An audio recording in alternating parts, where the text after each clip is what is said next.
Welcome to the SwimSwam Breakdown. As always, I'm your host, Coleman Hodges, coming to you from Brooklyn, New York. We are joined by SwimSwam Editor-in-Chief Braden Keith from Philadelphia, Pennsylvania, and our international swim star savant.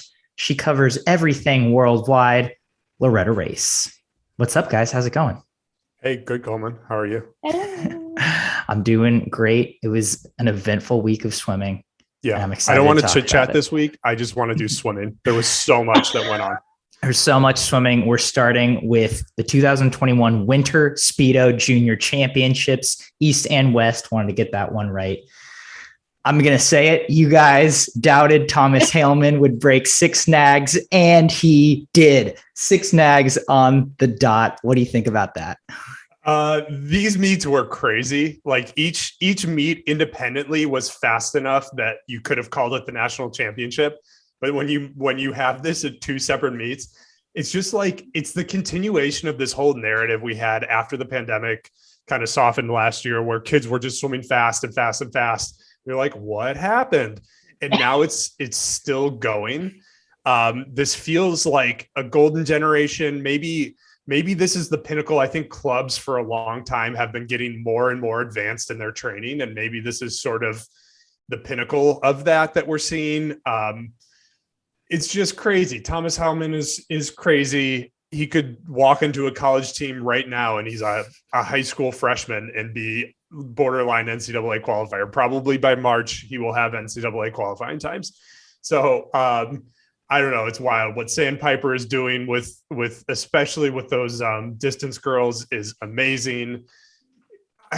It's like, and then the, how do you say his name? Ilya Karun from Sandpiper, just listening to that story and how he was at Sandpiper when he was a kid. He left for a couple of years, went to another team, came back.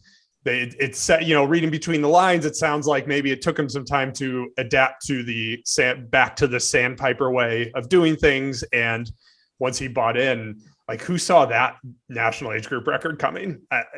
We've written about him a few times this fall, but I don't think he was on national age group record pace. That was just, it was crazy. This whole weekend at Winter Juniors was crazy.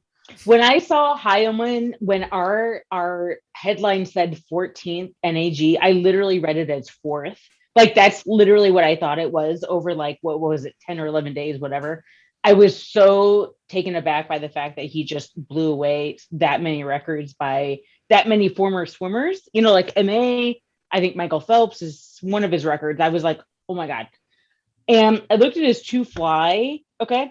And he had 26 mids in his last 150 of that 200 fly, which is just very impressive and shows control, shows like it wasn't a fluke, like he absolutely has methodology to his swimming. So for me, I was like, okay, I'm going to take notice of this guy. I was very, very just surprised by how dominant he was. Do we think his success in the 2 fly and 2 free? I mean, we've got to give Gary Taylor credit for that, right? Because he's been a very good sprinter throughout the age groups, and Thomas has had 3 coaches in 3 years, but his latest is Gary Taylor, who's best known as the former head coach at Auburn, and he was distance coach at NC State before that, where he coached an NCAA champion. So we've got to give some credit, I think, to the Gary Taylor, and we have to assume at this point that the UVA coaches have some influence there now that their club merged with his club. But it's just, somebody who can go from the 50 free to the 200 fly. That's what this generation does, right? Like we've been talking for so long about how you can't win anything anymore without specializing.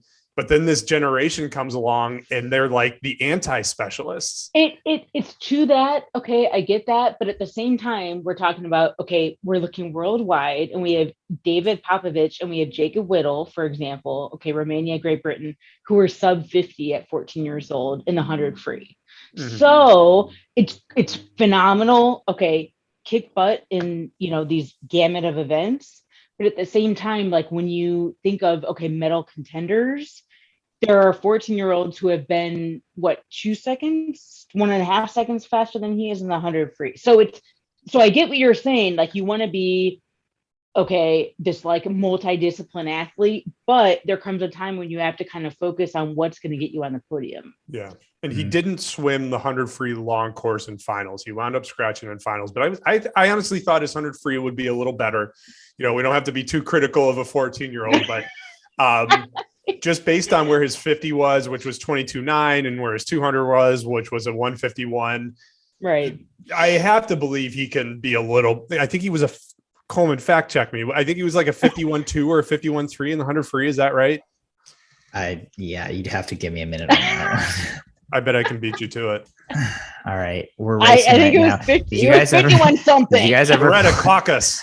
Did you guys ever play that Wikipedia game where you would race to see who can? No, but that sounds like fun. Like 51-1-2. Who can what? Okay, you beat me. Like two people start on different Wikipedia pages and then they have to get to the same one, or they race to get to the same one. Oh, only by clicking links. Okay. Yeah. That sounds crazy fun. We should do that sometime. That's what we do did next week on the podcast. Way too much time on your hands. Oh my God. Getting back to this golden age, to me, for like an overall theme, it felt like 2012 Olympics for US, right? Like it was a good team. There was some veterans and there were some really young kids. And then Rio, by the time 2016 came around, like totally dominant, like so many people in their prime or at their best swimming. And then Tokyo was kind of the same thing where you kind of dipped down. You had some veterans and then you had some really young ones. And after seeing this juniors, it feels like 2024, we could really get back to that Rio phase where like we have so many people firing in their prime or like top times, from veterans we have now to, you know, the Olympic heroes of 2021. And then these young kids, especially you already have two Olympians in Katie Grimes and Bella Sims, who could just be like dominant by 24. Let's take that bigger picture, Coleman. You know how I always like to bring up the money side of everything. Look at LA 2028. Do that math. These kids are all going to be 23, 24 in LA 2028, which is going to be the biggest you thing are that obsessed. Yes, you are obsessed with saying that it is. I know it's going to be the biggest thing financially. So we have NIL deals. We have LA 2028 coming up. Maybe this is what will put swimming over the edge. Like maybe the US goes to LA 2028, wins every gold medal in a home Olympics with billions and billions of eyeballs, and swimming is suddenly a first tier spectator sport. Loretta hates this idea. I would say, are you forgetting about Diaceto? Are you forgetting about Titmus from Australia? I mean, Diaceto is going to be like 100 years old in 2028. Oh, okay. Wow. How old are you? You're older than he is. Yeah, and I'm going to be 101 years old in 2028. Okay. I think US will be dominant. I think US will be, but I think there's several swimmers who are like ready to just burst onto the scene on 2024 Paris, that like Ilya Borodin in the 400 IM Russia. I mean, there's Tommy Neal, Australia. I mean, I could name like 5,000 who could potentially. We need to call Mel up. We need to get Mel on this podcast to tell us how many gold medals the U.S. is going to win, because we know his answer. He's going to take my side and agree that the U.S. will win them all. So okay. I think bottom line is the future looks bright for the U.S. We'll leave it at that, because speaking of bright futures, short course world champs is right around the corner. It starts in just a couple days. What events are you most looking forward to? Loretta, let's start with you. Give me your top events. Men's hand down 200 free. Okay. We have Tom Dean. We have Duncan Scott. We have Matt Sates, the rising star from South Africa. Let's see who else we have. Fernando Scheffer, Brazil. Do we think if Matt Sates wins multiple gold medals at this meet that he skips Georgia? No. I don't think he's going to win gold. I personally do not think he's going to win one gold. But if he does. Regardless, he's not going to go to Georgia. He's just not. I'm sorry. It's done. Big call. It's a done deal. Big call. He's touting, all these quasi sponsors on social media. He's like has a huge check from FINA World Cup. quite honestly, why would he go to Georgia? I'm Tuition sorry, at Georgia isn't that expensive, I guess. Tuition at Georgia is only like $30K a year, even out of state. So that's not that he can pay for that with his World Cup check, right? I'm just saying, he could always go to college. Like, I don't know. I just feel what if like he goes to Georgia, doesn't swim varsity? Do you think he could? You think he would do that? Do you think he'd just go to Georgia and train as a pro? No. You think so? You think he's staying in South Africa? Yeah, I mean, I'd like to see him. I'd like to see him wind up somewhere like France or Hungary or. But why? He's having success. He's improving time. I do feel like this is a Noe Ponti situation where he won an Olympic medal. Then he went to NC State because he'd already committed. And then he tried it for like a few weeks. And he's like, I'm already swimming really fast. My life is already good. I don't need to change it. I feel like Sates is kind of on that trajectory, but didn't win an Olympic medal. So maybe he's still in that place where he's like, no, I could change. Even there. Like he wasn't even, I totally get what you're saying, Coleman, but he wasn't at the same level as Noe was at Tokyo. Like he's kind of peaking right after Tokyo. You know what I'm saying? So I feel like I just personally feel like, you guys why are would you agreeing. change anything that, we are agreeing. So. Okay. Men's 200 free. Sorry. We men's derailed you. Free. We derailed you. Right. That's my bad. So nobody wants to hear us talk about swimming, right? No. Okay. So I know you guys are going to totally freak out, but I think men's 200 free, I'm going with Korea's Hwang Sun-woo, because I feel like he gained confidence from Tokyo. Yes, he totally went out like, what was he, 49, whatever, in 100 long, it was awesome. Course. Yes, it was. Okay, so he crashed and burned, but he like had the confidence to do that. I feel like that's going to feed into these short course world championships. And he only has, I think, one or two. I think he's only doing the 200 and the 100, maybe one other event. I can't believe you're shading your boy Duncan Scott like that. Duncan has been your boy for years. Okay. But I have Duncan kicking butt in like the 200 IM, 400 IM, like pick anything. I mean, the dude's going to be swimming like 6 events. Okay. So I'm just saying one event, he might not end up on top. Okay. So I think he goes 139 and wins. Sorry. Okay. So is this my little segment or is this? No, it's our segment, Loretta. Go on. So I think it's going to be Hwang Sun-woo. And then I think it's going to be Duncan Scott. Okay, number 2. That's not that bad. Silver, I don't think that's that far off. And then I think it's going to be Romanian David Popovici is going to take the bronze. DP. I've got Duncan, Sates, Wong. Sorry. Right. I don't know. I don't think Sates is going to pull it out in this one. I just don't. Okay. All right. What else you got? So let's see here. Next one is 400 IM. Okay, which people gave me crap on SwimSwam about not including Carson Foster, which I totally get. Okay, he's awesome. Texas, get it. Cincinnati. Okay, he like trained at the club I used to coach for. I get it. However, he's kind of untested in short course meters. I mean, he kind of is. So you can't definitively say he's going to be on the podium. I think what's his best long course meters time? I think I have 408. Okay, from like number 1 in the world long course last year, right? Not a meet that counted, but I think he was number 1. Fastest time in the world at that local Austin meet after the fact. Okay, so what does that translate to? I don't know. 4 something. 3 something. Yeah. So bottom line, he's not sub 4. Okay. So Diaceto, Ilya Borodin, there's a couple others that are sub 4 minutes that are competing. Okay. So I'm thinking it's going to be Diaceto coming off of altitude, trying out Coley Stickles, kind of in a rhythm. I feel like muscle memory. He just like knows how to do this kind of race. Ilya Borodin. And then obviously Duncan Scott, like you said, is totally scrappy. The only thing about Duncan is that this is his last event. Okay. Out of like, 5-6 day meet. So could be a little tired, could be not. I don't know.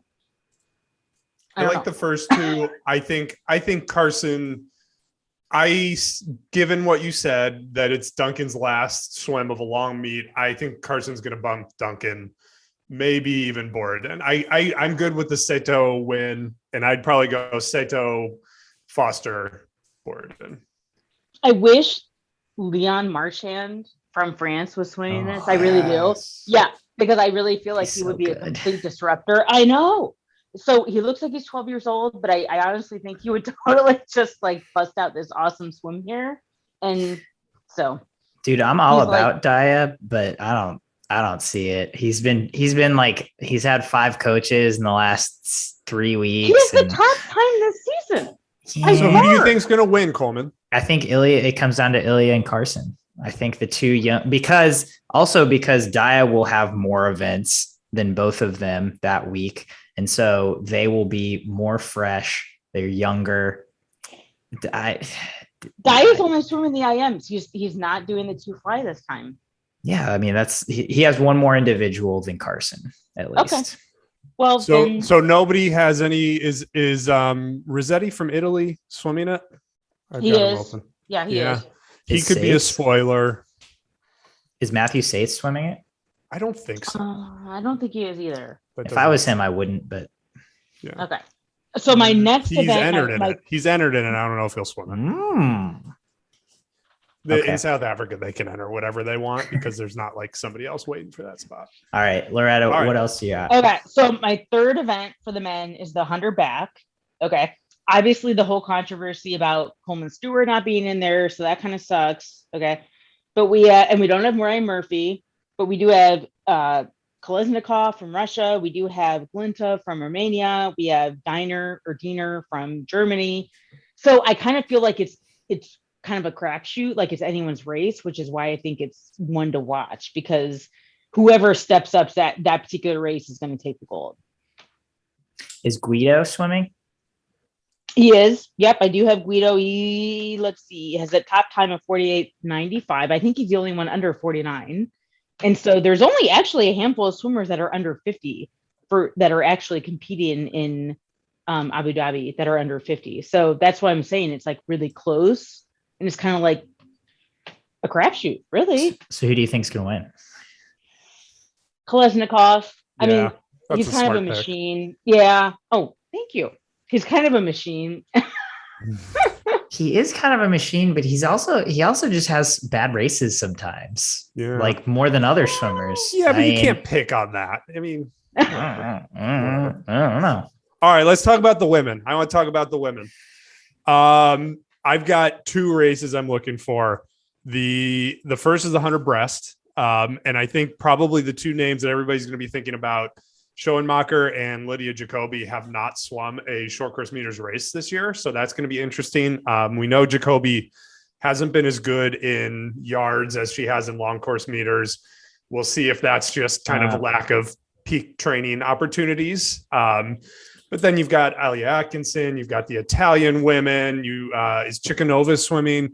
I just think it's going to be a really, really deep race. That's going to come down to who's sharp and who's not.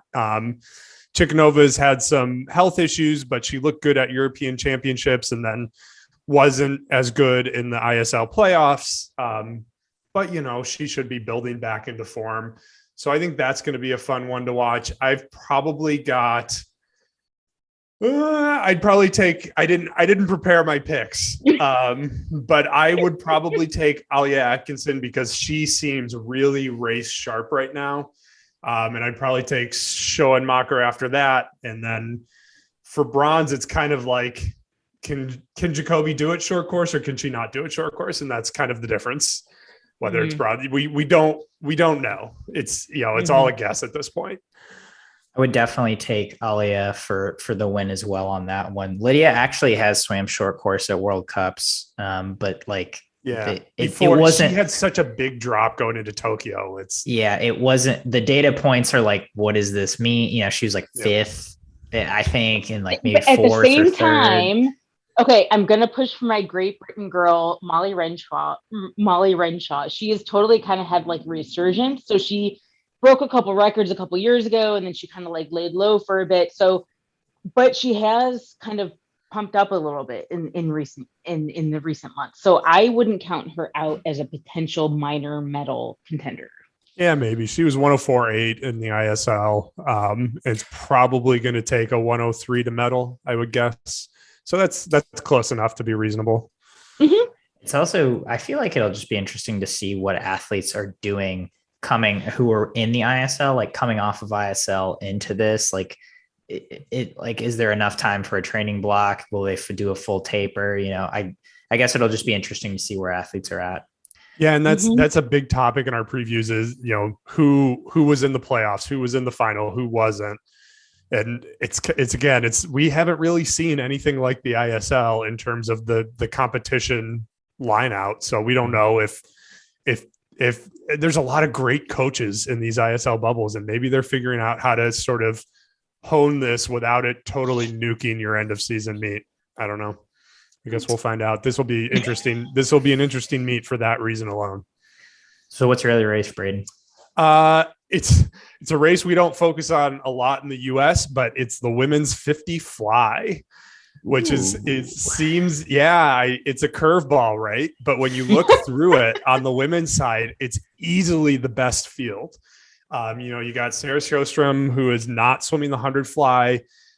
You've got Renomi, who has gotten so good at the 50 fly through ISL. You've got the two young Americans, Claire Curzon and Tori Husk, who are, I presume, rested and tapered for this meet. You got Maggie McNeil, and then you've got some weird names like Arina Surkova and some of these other.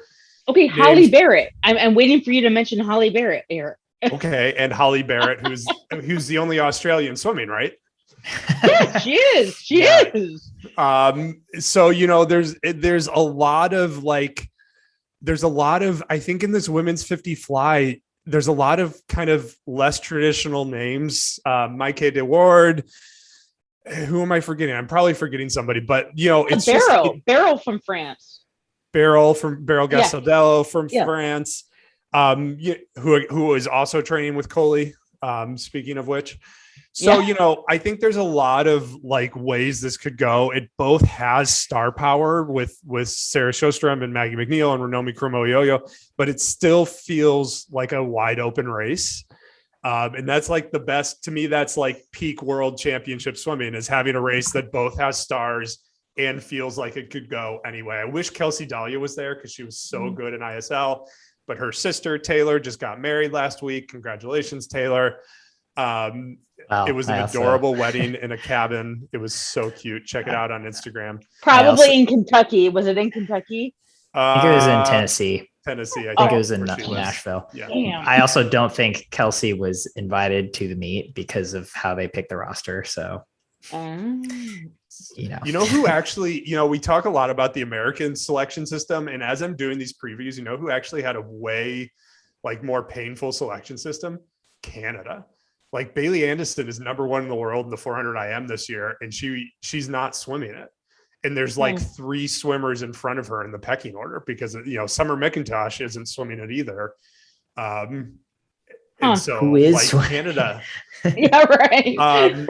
Tess Seplica and Sydney Pickram. Oh, I did see Pickram. That's right. It's such an odd event for a country like Canada to have that much depth in, but Bailey Anderson is the number 1 swimmer in the world, and she doesn't get to swim it. Long course or short course? Short course. Wow. So she was the ISL leader. Bizarre. Too bad. Dang. Too bad. So that's what I've got for the women's side. Lots of world short course championship action coming to you in just a couple days. In other international news, the Queensland Championships has drawn a myriad of swimmers down under to showcase the first Aussie showing we've seen since the Olympics. Loretta, you've covered this meet. You're continuing to cover it as it is still happening. And you're our international savant. What have you seen that stood out to you the most from Queensland so far? I don't think that word means what you think it means, Coleman, but Loretta, go on. Okay.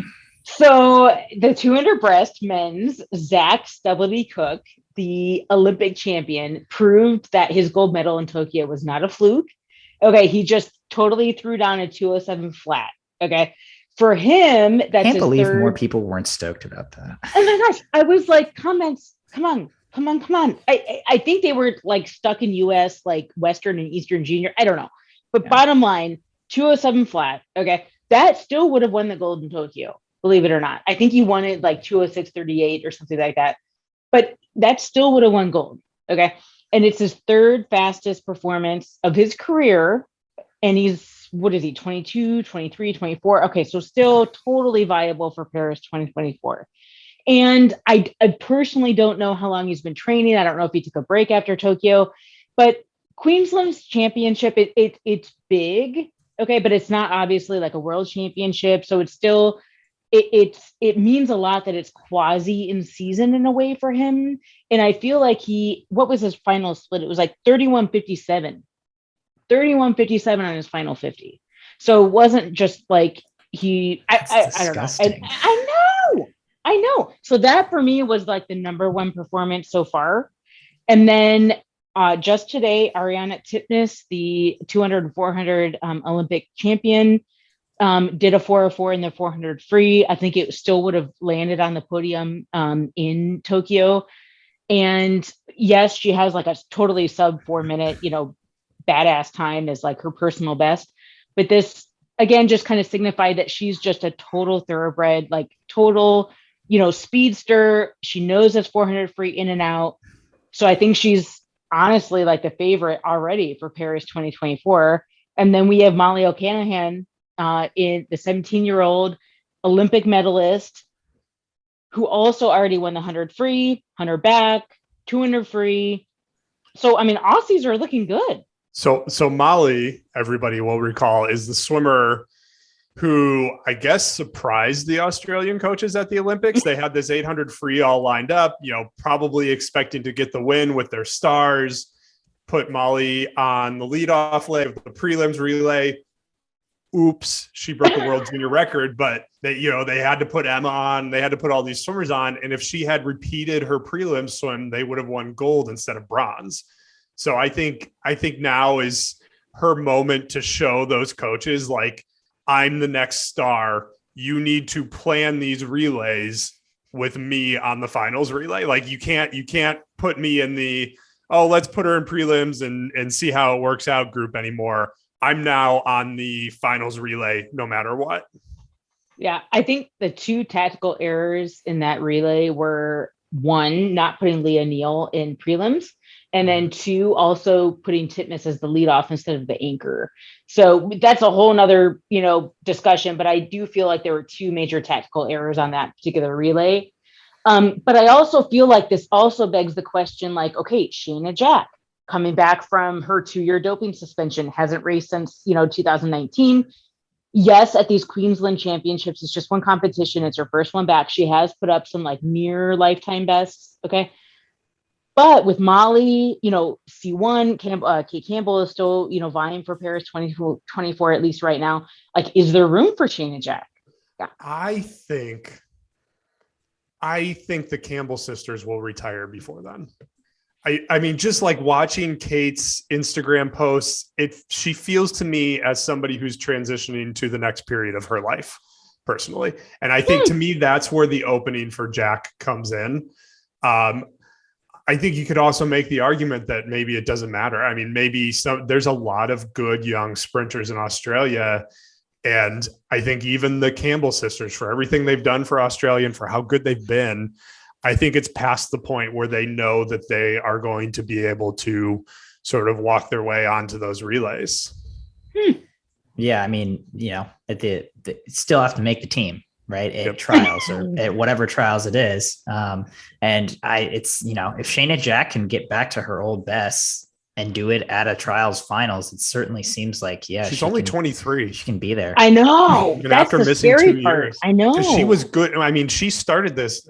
She was like 15 when she started making the big teams, right? We'll see what 2022 Worlds, like what they do there, maybe. And maybe that'll kind of carry their momentum for Paris 2024, or maybe it will kind of be like, oh, I'm hanging up my goggles.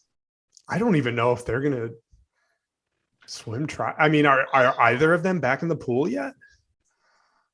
It's not obvious that either is back in the pool yet.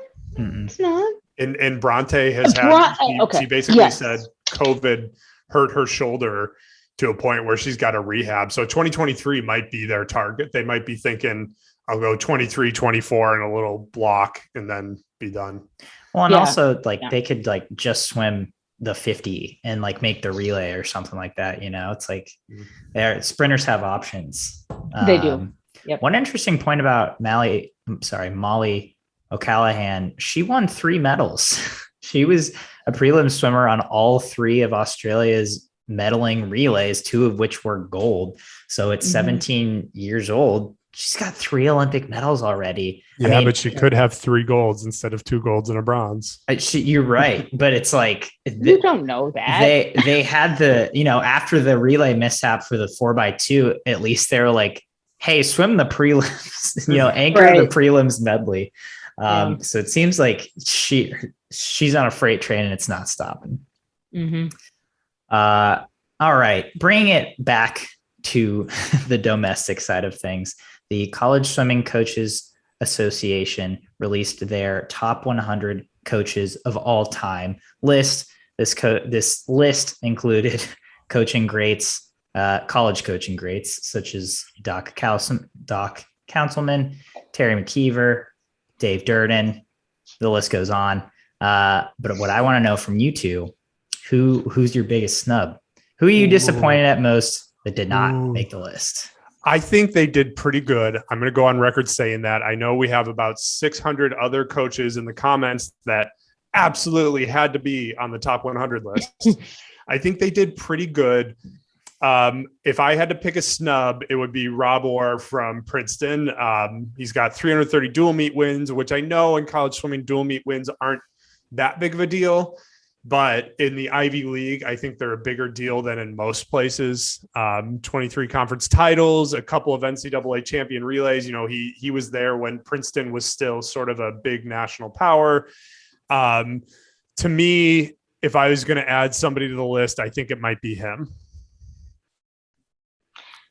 For me, it's Bernardino. I think that he had enough swimmers under his belt that he could add himself to the list and not anyone wouldn't bat an eye at him.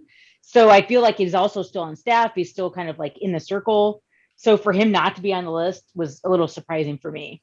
That's Mark Bernardino, who was the head coach at Virginia for a long time, won a lot of ACC championships, took that program that was, the women's program was pretty new, I think, and the men's program was not very good, and made it into the Virginia that Todd DeSorbo has taken over and taken to an even new level. He had some NCAA champions, some Olympians. So I think that's probably a good one too. We could obviously go on and on about that, but we'll leave it there. That's enough college swim coaches talk. And with that, it's time to play our favorite game, Sink or Swim. First up today on Sink or Swim, we had a shout from the stands special that toyed around with the idea of Sarah Sjostrom swimming in the NCAA. So my question for you, if Sarah swam at least 2 years in the NCAA, would she have 3 NCAA records, 50 free, 100 free, 100 fly today? Yes. I am swimming this. There, we could, first of all, I love SwimSwam fanfic.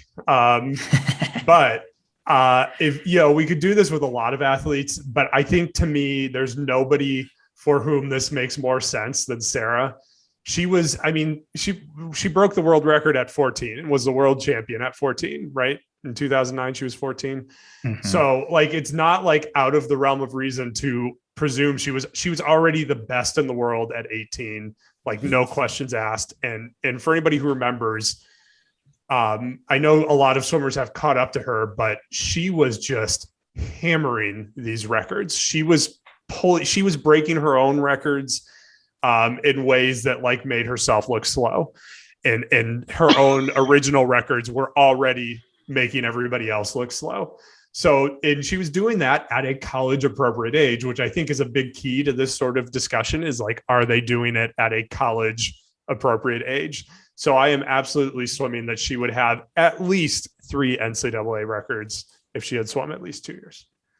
Okay. Unpopular opinion. I'm sinking it. Okay. because yards is like an American thing. Okay. I feel like there are so many people that grow up swimming yards day in, day out, and they go to college and like that's their thing. So I feel like it's hard to like put Sarah in this yards like realm. It's just foreign to me. Like she's meters, like long. Louise Hansen figured it out.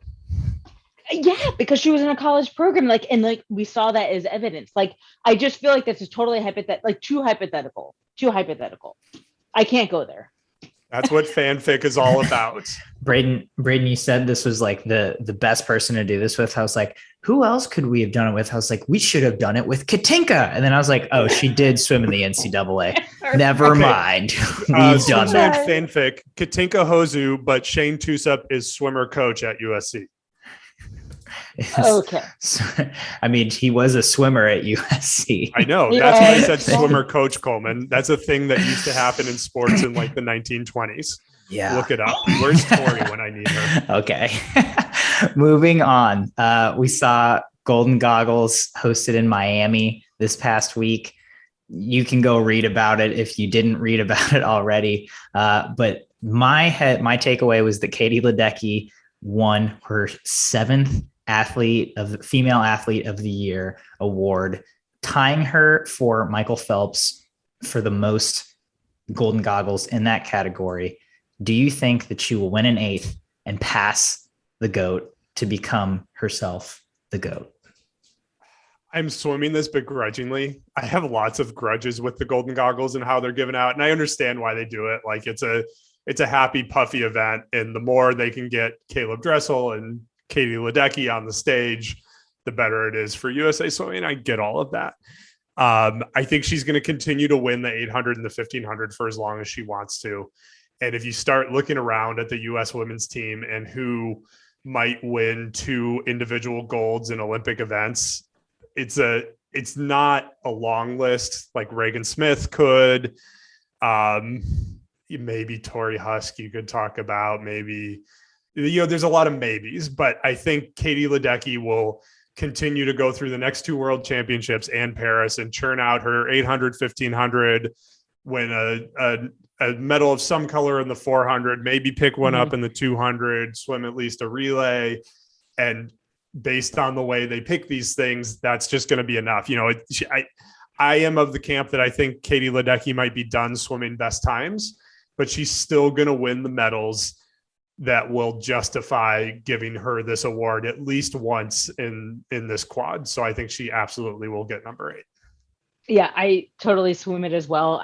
For the reason that she's not retiring, she's not going anywhere. She still is world class. Like Braden said, she may not be clocking the best times, but she's so far and away above so many other swimmers that to put her on the podium at major elite events is not a stretch by any means. So I think the fact that the Golden Goggles are based off of international elite performances, I think that she's a shoo-in for getting at least one more.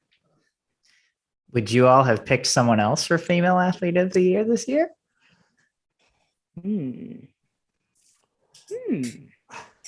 don't know. American-wise, I don't know. No, because like, who else won gold medals?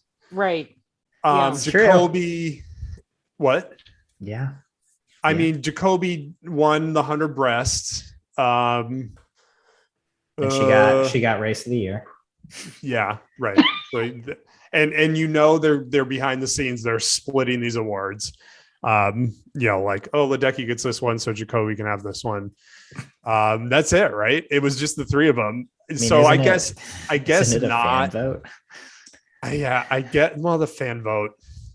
They don't tell us how they use the fan vote. So my guess is that the fan vote doesn't really matter. You're so cynical. I know. It's all a conspiracy. It's my job. Yeah. I guess not anybody this year because I think there were opportunities for other swimmers to get it this year, but maybe those swimmers didn't come through. Like I think Lily King could have gone 100 breast, 200 breast, and then she could have gotten it, but she didn't. So no, she probably should have gotten it this year. I wish there was just a little more emphasis on a swimmer who improved a lot. Not that it should be a most improved award either. I don't know that I want that either. I don't know. I hope somebody like Reagan Smith next year wins a couple of individual golds so that this becomes a real conversation. I guess you're right, Coleman, that this year that it wasn't really a real conversation. It just felt like she was off in a couple of races and off her best. And it's weird to give somebody a swimmer of the year award who's not swimming best times, but she's still winning lots of medals. When you guys were saying that, I'll like this is what like insanely good athletes do, right? They just like set the bar way too high. It's like if Tom Brady's winning every year, it's just like, oh God, can we someone else do this? Or, Michael Jordan or whoever. It's just like, she was obviously the best athlete, even though she was like nowhere near her best. You're right. But it's like, right. Anyway, moving on. It is here and there, Coleman. It's both here and there. It's here and there. Our last sink or swim of the day, David Popovici, international superstar, and boy wunderkind. I know what question you're going to ask, and I already know Loretta's going to fight me. Signs with Arena. The best part about that was that he looked badass in those pictures. But he signs with Arena, so I got to know: is this gonna push him over the limit and give him the boost he needs to win medals this week at Short Course Worlds? Sink or swim? Swim. He is totally going to top. Okay, not top, I should say. He'll be in the top 3. I'm thinking of the 100 free. Okay. The 200 free. I don't think, Braden, you did the preview. I don't think what did you have him as? You didn't have him in your top 3. I'm thinking. I did not. Yeah. He's or in the 100 or in the 50. Oh, well, I'm already on the record with my answer to this one. 50, he's that's not his shtick. But 100 and 200, he's definitely going to be on the podium. I'm saying it right now.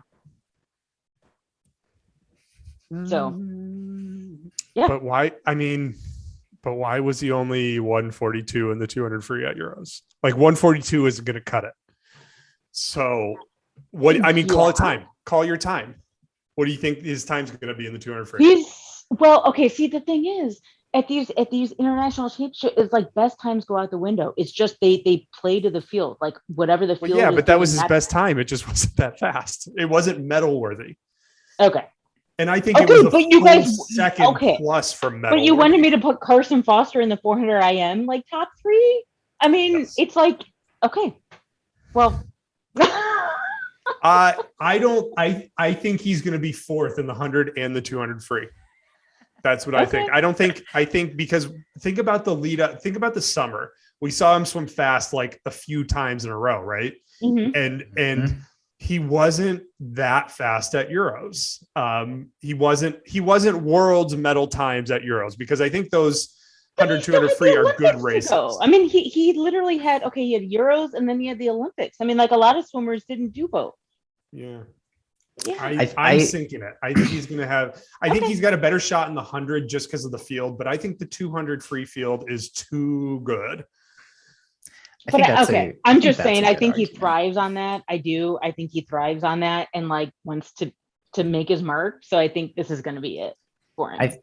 That's it. Well, see, I'm looking at the summer, and that's why I'm swimming it, is because he went to Euro Juniors and crushed it. And then he went to the Olympics and got better, or like he was right around where he was.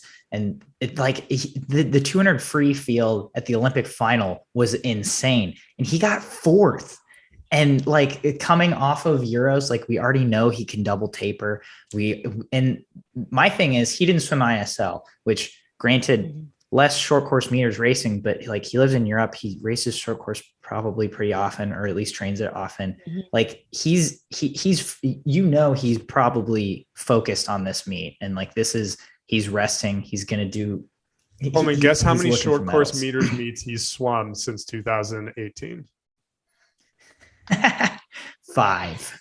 Okay, I'm going to set the over under at 3. Is it 3? 2. Okay, but I'm just saying. Okay, so I tried to look up Carson Foster's 4 a.m. times in short course meters. Couldn't find any. So yeah. I'm just saying, it's anybody. It's anybody. This Unless you're ISL, you have very few. This is going to be Popovic's meet. Thank you, Coleman. Okay, I'm sure I'm going to pay for this next week. We'll see. You guys are convinced. If you're convincing me of one thing, it's that somebody is going to suffer on next week's podcast. Oh no. Done God. and done.